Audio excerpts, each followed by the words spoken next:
मसीह यीशु में आप सबकी सलामती हो। मैं आपका खादम मुबशर ज़कैरश आपकी खिदमत में हाज़िर हूँ।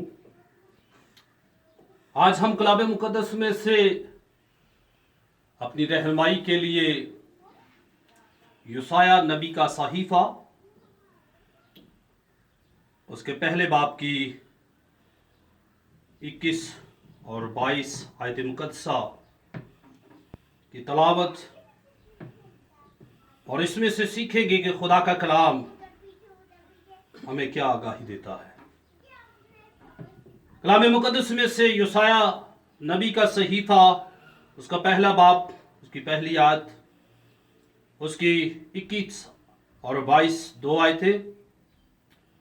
वफादार बस्ती कैसी बदकार होगी, वो तो इंसाफ से ममूर थी और रास्तबाजी उसमें बसती थी, लेकिन अब खूनी रहते हैं।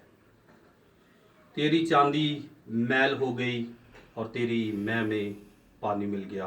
कलाम मुक़द्दस का पढ़ा जाना और सुना जाना में खुदा की बरकत हो, खुदा का शुक्र हो। आमीन।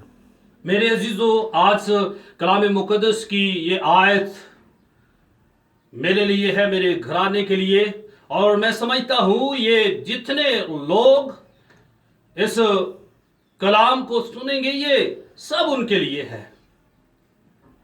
और हमने अपने आप पर गौर करना है, हमने अपने आप को चेक करना है कि हम किस जगह पर हैं।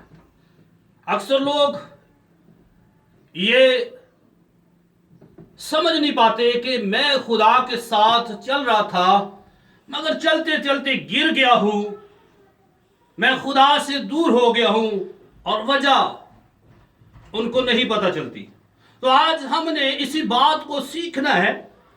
हवाला जात बाइबल मुक़द्दस में से जितने भी हो, मगर हमारा फोकस, हमारा टारगेट, हमारी जो बात है जो सीखने की, वो एक ही है, पाकीज़गी, खुदा के साथ रफ़ाकत। और खुदा इसमें हमें आगाह करता है क्यों हमारी रफ़ाकत खुदा के साथ टूट जाती है, क्यों हम गिर जाते हैं। खुदा के साथ चलते चलते हम दूर हो जाते हैं। और कलाम मुक़द्दस में खुदा का बंदा हमारी रहनुमाई करता है और खुदा के पाक रूह से ममूर होता हुआ आगाही करता है, वफादार बस्ती कैसी बदकार हो गई, वो तो इंसाफ से ममूर थी। क्या हुआ कि खुदा के साथ चलते चलते खुदा से दूर हो गए, वफादारी से चलते चलते बेवफा हो गए। उसकी रीजन क्या है? सबसे पहली बात यह है पाकीज़गी। हम अपनी पाकीज़गी का ख्याल नहीं रखते, क्योंकि कलाम मुक़द्दस में लिखा हुआ है खुदा की आंखें ऐसी पाक है जो बदी को देख नहीं सकती। मेरे अजीजों चाबो, हमारा दिल, हमारी सोचे, हमारी रवशें ये नापाक होंगी तो खुदा का रूह हमसे जुदा हो जाएगा, हम खिदमत करते करते गिर जाएंगे, हम खुदा के साथ चलते चलते दूर हो जाएंगे, क्योंकि हमारी रवशों ने, हमारे किरदार ने, हमारे रवैया ने खुदा से हमें जुदा कर दिया है। इसलिए खुदा अपने बंदा के वसासत हमें आगाह करता है, वफादार बस्ती कैसी बदकार हो गई। हमें खुदा आगाही दे रहा है, तेरी चांदी मैल होगी और तेरी मैं में पानी मिल गया। चांदी जो है वो पाकीज़गी को जाहिर करती है, और जो मैं है वो हमारी वफादारी को पेश करती है। मेरे अजीजों, ना हम पाकीज़ा रहते हैं और ना वफादार रहते हैं। इसलिए मेरे अजीजों, हमारी जो खुदा के साथ रफ़ाकत है वो टूट जाती है। हम खुदा के साथ चलते चलते दूर हो जाते हैं। और हम नापाक कैसे होते हैं, ये हम आज अपने आप पर गौर करेंगे, अपनी रवशों पर, अपने रवैये पर, अपने किरदार पर। और मुक़द्दस पौलुस रसूल इसी बात का खुलासा करता है रोमियो के खत उसके पहले बाब की 21 आयत मुकद्दसा में वो कहता है, इसलिए अगरचा उन्होंने खुदा को जान तो लिया मगर उसकी खुदाई के लायक उसकी तमजीद और शुक्रगुजारी ना की, बल्कि बातन ख्याल में पड़ गए और उनके बेसमझ दिलों में अंधेरा छा गया। वो अपने आप को दना जता कर बेवकूफ बन गए।